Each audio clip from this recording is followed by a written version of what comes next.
Bonjour à toutes et tous. Je vous en prie, bonjour à toutes et tous. Permettez-moi pour commencer ce compte-rendu de Conseil des ministres de vous souhaiter à toutes et à tous une très bonne année 2026 et mes meilleurs vœux pour vous et pour vos proches. Commencer en revenant sur les propos du président de la République et du Premier ministre qui ont d'abord souhaité leurs meilleurs vœux aux membres du gouvernement et à leurs proches, ainsi qu'à l'ensemble des services qui ont été mobilisés durant les fêtes de fin d'année. Le président de la République a commencé en rappelant la nécessité, je cite, de tenir face aux crises pour pouvoir continuer à gouverner dans les temps qui sont les nôtres. Il a réitéré la nécessité de maintenir un cap, de maintenir des objectifs réalisables pour le pays, objectifs auxquels doivent s'atteler évidemment les membres du gouvernement en ce début d'année 2026.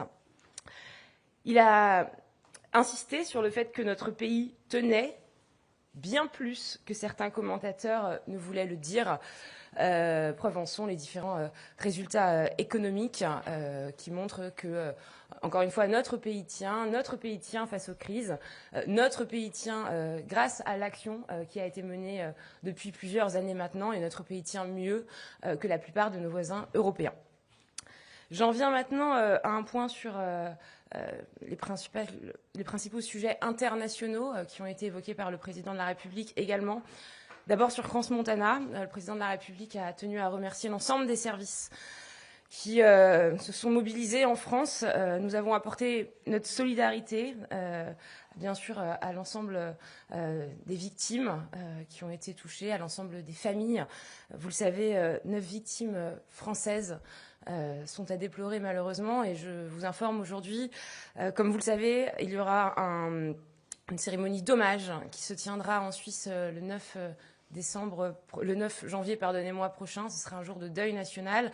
La France sera représentée et le président de la République se rendra lui-même en Suisse pour cette journée de deuil national et pour cet hommage qui se tiendra vendredi prochain. Voilà, nous serons évidemment présents. Il sera accompagné du ministre délégué chargé de l'Europe, Benjamin Haddad. Un point ensuite sur le Venezuela, pour rappeler la position de la France, qui est claire. D'une part, nous défendons le droit international et la liberté des peuples. La méthode employée n'est ni soutenue ni approuvée. Deuxièmement, le départ de Maduro est une bonne nouvelle pour le peuple vénézuélien. C'est un dictateur qui a confisqué sa liberté au peuple vénézuélien et qui a volé les élections de 2024. Troisièmement, la France soutient toujours la souveraineté populaire. Et cette souveraineté populaire s'est exprimée lors des élections de 2024. Si transition il doit y avoir, alors le vainqueur de 2014 doit jouer évidemment un rôle central dans cette dernière. Nous continuerons d'agir avec les pays de la région, comme ça a été le cas depuis plusieurs jours. Vous le savez, le président de la République a eu l'occasion de s'entretenir avec ses homologues sur place. La France, enfin, est lucide. Nous ne nous contentons pas de condamner ou de commenter ce qui s'est passé.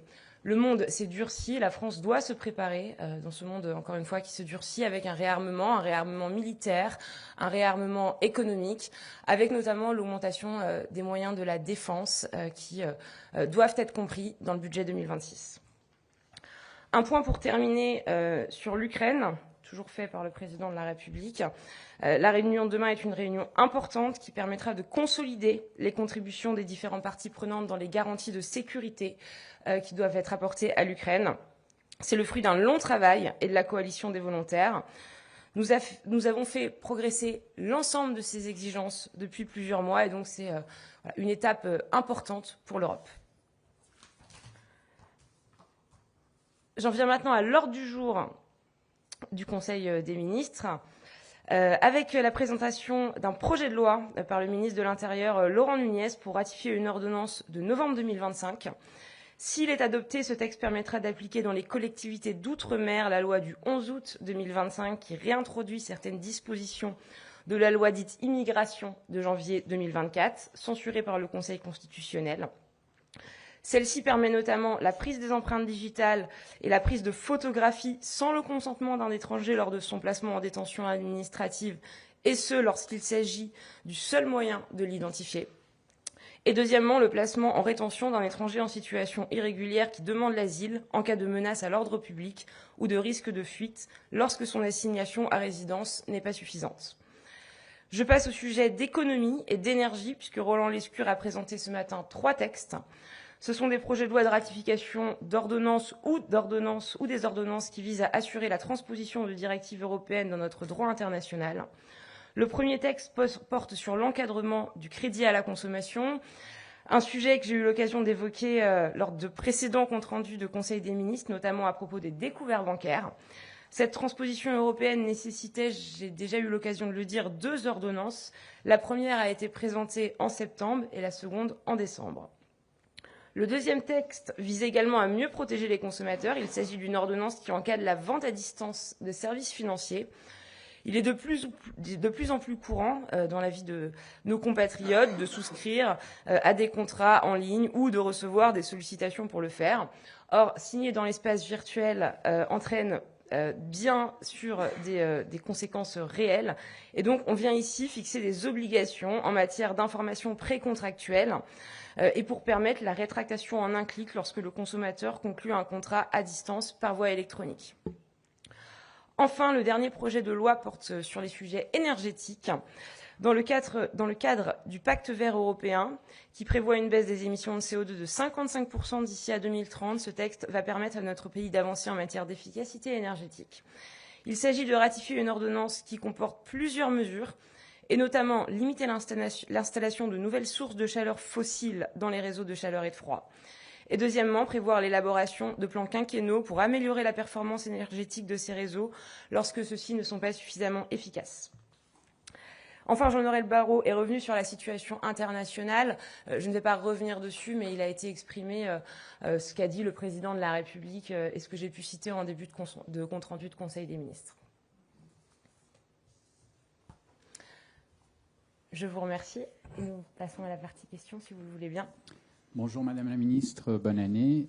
Francesco Fontemaggi de l'agence France Presse.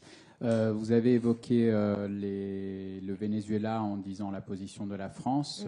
Quels sont les mots qu'a employé le président de la République pendant le Conseil des ministres, sachant que son tweet d'il y a 2 jours a pu être critiqué parce que, contrairement à celui du ministre des Affaires étrangères, Jean-Noël Barrot, il ne condamnait pas ou ne critiquait pas l'atteinte ou une infraction au droit international.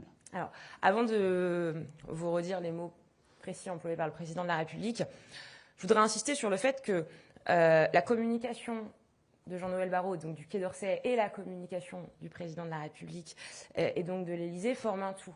Il n'y a pas de dissonance entre Jean-Noël Barrot et le président de la République. Jean-Noël Barrot n'est pas un ministre des Affaires étrangères de cohabitation et sa communication avait évidemment, je me permets de le dire, été vue, concertée et validée par le président de la République. Et donc, il faut voir ces différentes communications avec, encore une fois, une continuité. C'est ce qu'a rappelé d'ailleurs le président de la République. Donc, je recite ces mots qui, en fait, sont ceux que j'ai dit en début de compte-rendu. Premièrement, nous défendons le droit international et la liberté des peuples. La méthode utilisée n'est ni soutenue ni approuvée. Ce sont les mots du président de la République. Deuxièmement, le président Maduro est un dictateur et son départ est une bonne nouvelle pour les Vénézuéliens. Il a confisqué la liberté de son peuple et volé les élections de 2024. Ce sont également les mots du président de la République. Troisièmement, la France soutient la souveraineté populaire et cette souveraineté populaire s'est exprimée en 2024.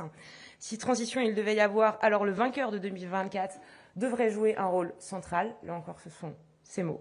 Et quatrièmement, nous continuerons d'agir avec les pays de la région. Voilà. Encore une fois, ce sont ces mots.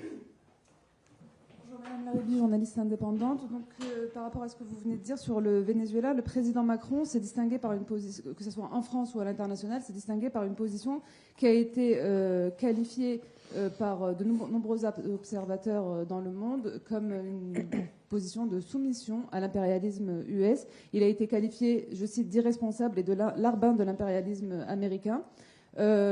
Qui a donné mandat au président français pour parler au nom du peuple vénézuélien et qui vous a donné à vous mandat pour dire Maduro est un dictateur? Il y a des dictateurs dans le monde qui sont soutenus par la France. Le président, par exemple, le président El-Sisi a reçu la Légion d'honneur en France. Le roi MBS a semé la dévastation au Yémen, a découpé un journaliste en morceaux sans qu'il y ait rien à redire ici.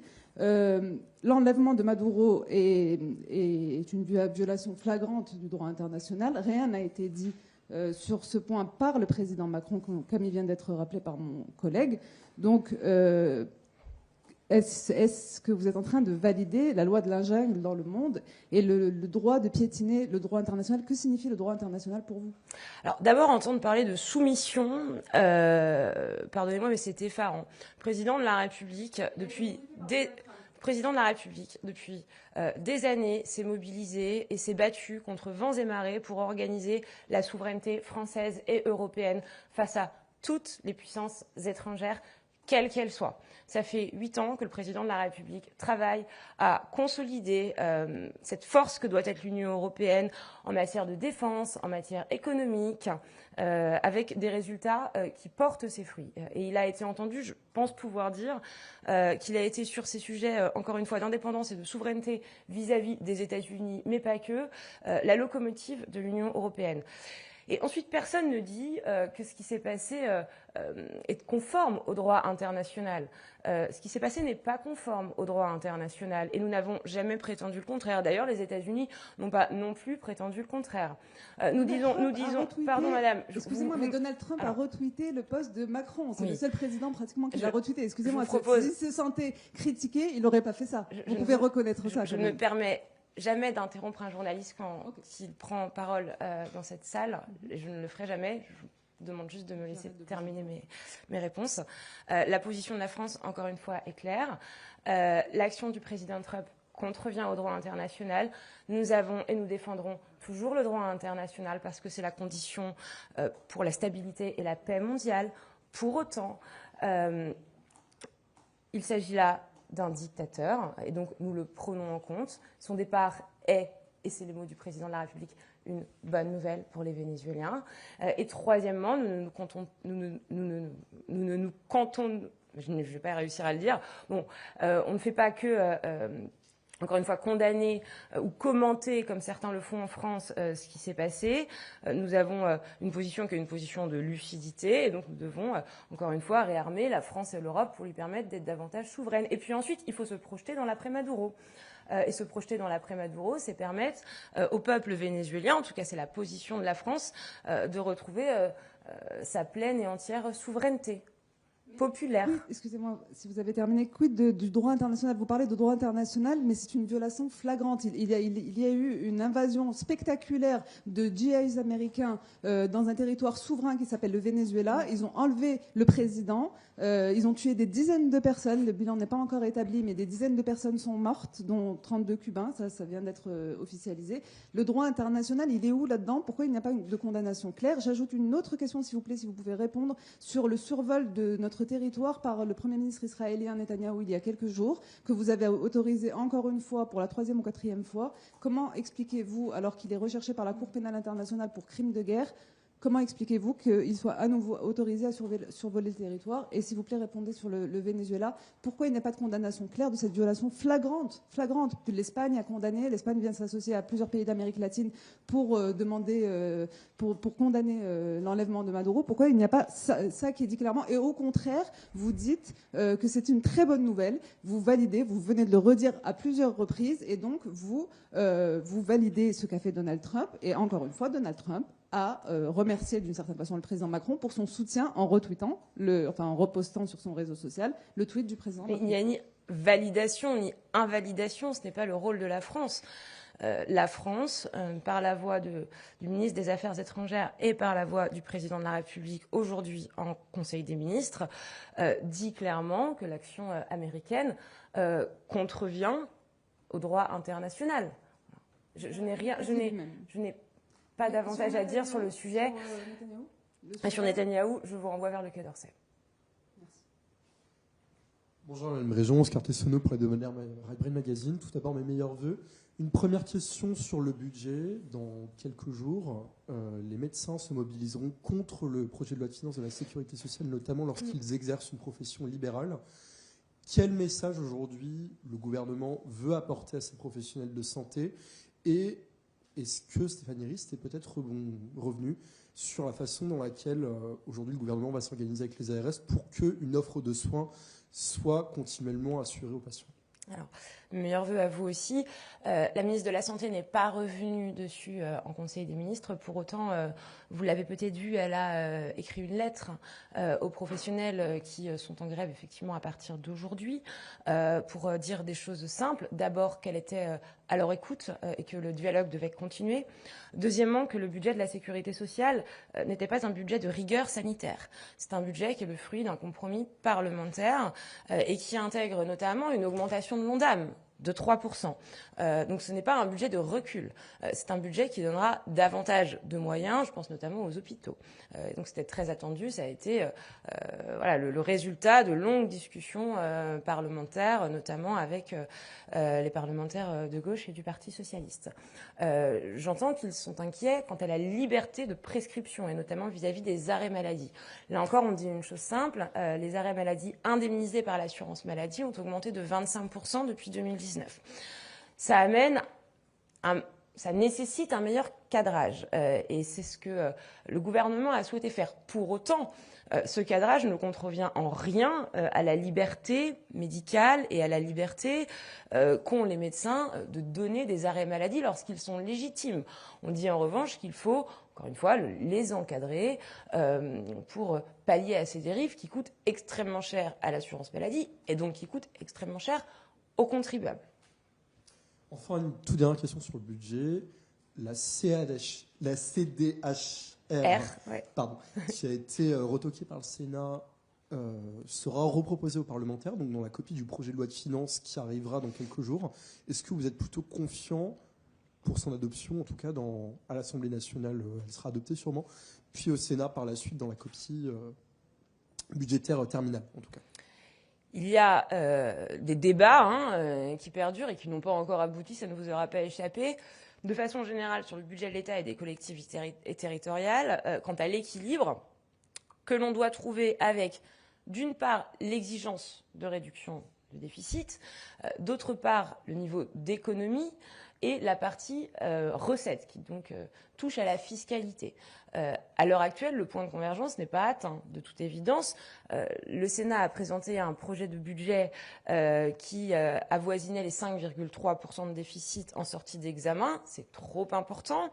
Il y a des questions sur la fiscalité. Le Parti socialiste demande 10 milliards de fiscalité supplémentaire. Là aussi, il nous semble que c'est une demande qui va bien trop loin.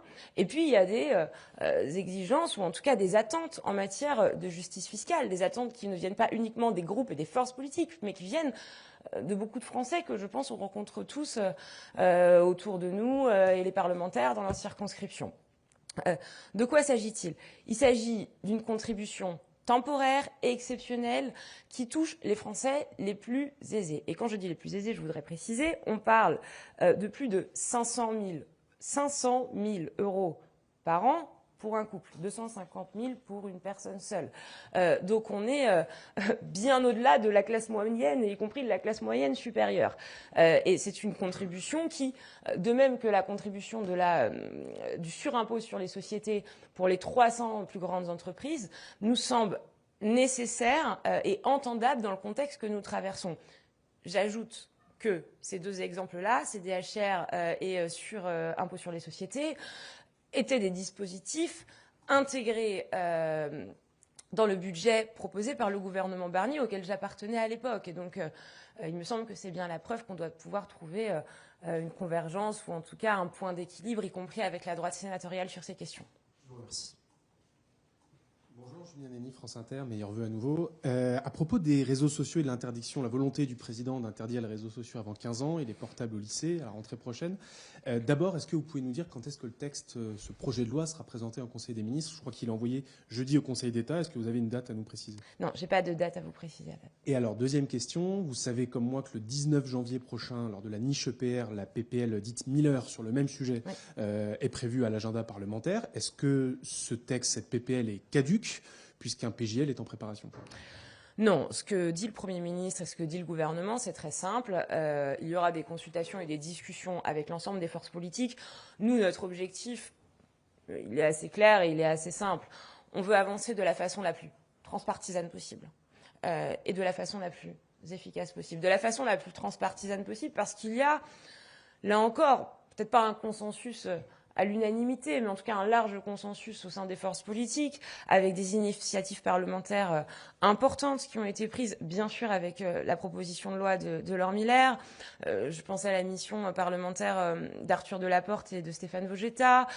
Je pense à l'initiative d'Agnès Evren pour faire une pause numérique à l'école. Je pense à la loi de Laurent Marcangeli qui a été adoptée lors d'une niche Horizon en 2023, si je ne dis pas de bêtises, et qui visait à mettre en place une majorité numérique. Donc on doit pouvoir trouver un consensus. Il ne s'agit pas de mettre les propositions de loi ou les projets de loi en concurrence les uns avec les autres. L'objectif, ce n'est aucunement l'objectif. Et donc nous veillerons au niveau gouvernemental à ce qu'il puisse y avoir un dialogue suffisamment fourni pour qu'on s'accorde ensemble sur le projet de loi ou sur la proposition de loi qui soit la plus efficace, parce que l'objectif qui doit nous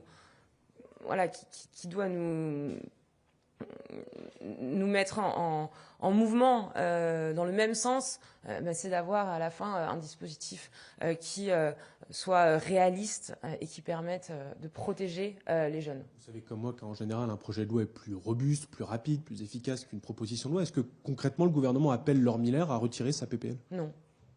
Non, et je vais vous dire, Laure Miller a mené un travail absolument remarquable sur ces sujets.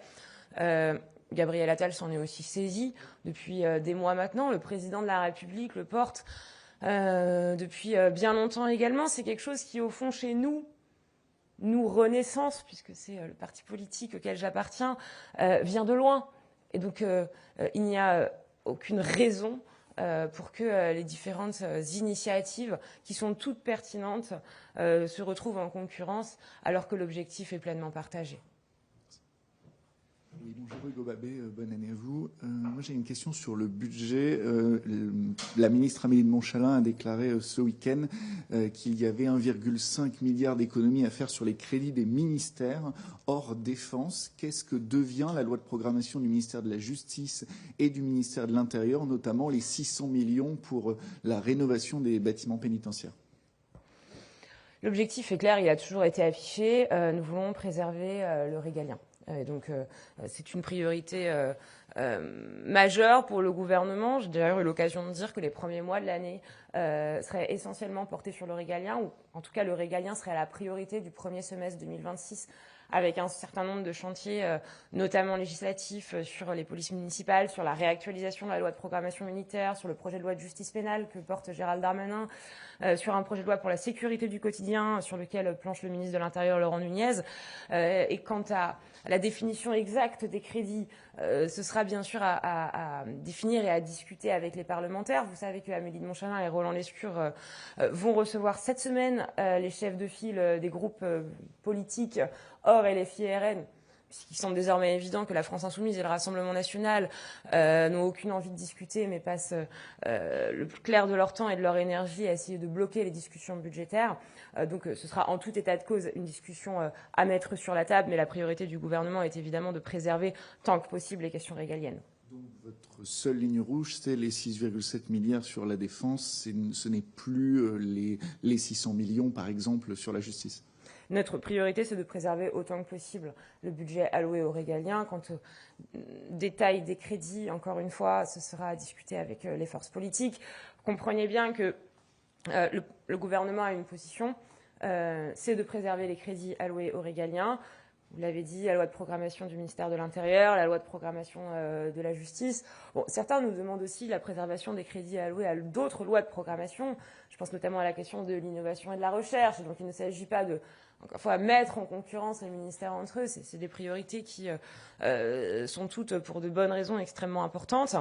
Mais enfin, à partir du moment où on dit clairement que le compromis repose dans les mains des parlementaires, il est difficile pour moi d'étaler les lignes rouges du gouvernement lors des comptes rendus de Conseil des ministres. Et quant à la question de la défense, c'est moins une ligne rouge du gouvernement, là encore, qu'un consensus parlementaire, puisque je vous rappelle qu'il y a eu un débat suivi d'un vote au nom de l'article 50-1 de la Constitution avant la trêve de Noël, vote qui a permis de mettre en exergue, là encore une fois, la majorité absolue au sein de l'hémicycle de l'Assemblée nationale et du Sénat pour préserver les crédits alloués à la défense. Et on voit encore avec les récents événements ô combien le réarmement militaire de la France doit être une priorité absolue et partagée. Merci à vous. Jean-Paul Barcelone, France Info. Un mot de la mobilisation des agriculteurs. Ciao. Sébastien Lecornu reçoit des syndicats cet après-midi et encore demain. Qu'est-ce que vous dites aux agriculteurs dans le contexte qu'on connaît pour les rassurer? Et un mot du Mercosur aussi. Est-ce que, en l'état, il est toujours aussi peu acceptable aux yeux de la France, sachant que les clauses de sauvegarde, qui étaient un des critères réclamés par Emmanuel Macron, ont été votées au Parlement européen avant Noël? Alors, je commence par le Mercosur. Là encore, la position que je tiens devant vous aujourd'hui n'a pas varié par rapport à celle que j'ai pu tenir lors du Conseil des ministres de fin décembre. Le traité du Mercosur n'est toujours pas acceptable en l'état. Nous voulons un traité juste et équitable. Aujourd'hui, ce traité n'est ni juste ni équitable. Je n'ai pas davantage à dire, si ce n'est que la position de la France n'a pas changé sur ce sujet. Et pardonnez-moi, sur la question des agriculteurs, effectivement, le Premier ministre reçoit aujourd'hui les différentes organisations agricoles pour leur dire d'abord qu'on entend les difficultés qu'ils ont face à eux. Le Premier ministre leur a envoyé une lettre, vous l'avez peut-être vu hier, pour mettre sur la table un certain nombre de chantiers, s'engager sur notre détermination absolue à maintenir le budget de la PAC, à ce qu'il n'y ait pas 1 euro de moins qui aille aux revenus des agriculteurs. Ça, c'est la première chose. Vous savez ensuite que des décrets vont être pris demain pour interdire l'importation d'un certain nombre de produits qui comprendraient des résidus de substances interdites en France et interdites en Europe. Je pense notamment à des produits tels que la mangue, l'avocat, les pommes de terre, qui viennent en partie, pas uniquement, mais enfin en bonne partie d'Amérique latine. Se pose également la question de l'eau. C'est une discussion très importante qu'on doit avoir avec eux et sur lesquelles on sait à quel point leurs attentes sont majeures, parce que ça touche évidemment de plein fouet bon nombre d'agriculteurs, notamment dans les régions comme l'Occitanie.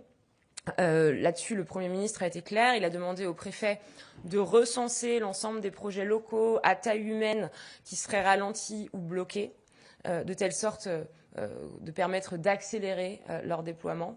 Et deuxièmement, il a annoncé que le fonds de soutien hydraulique agricole serait triplé par rapport à ce qu'il est aujourd'hui. Il est aujourd'hui de 20 millions.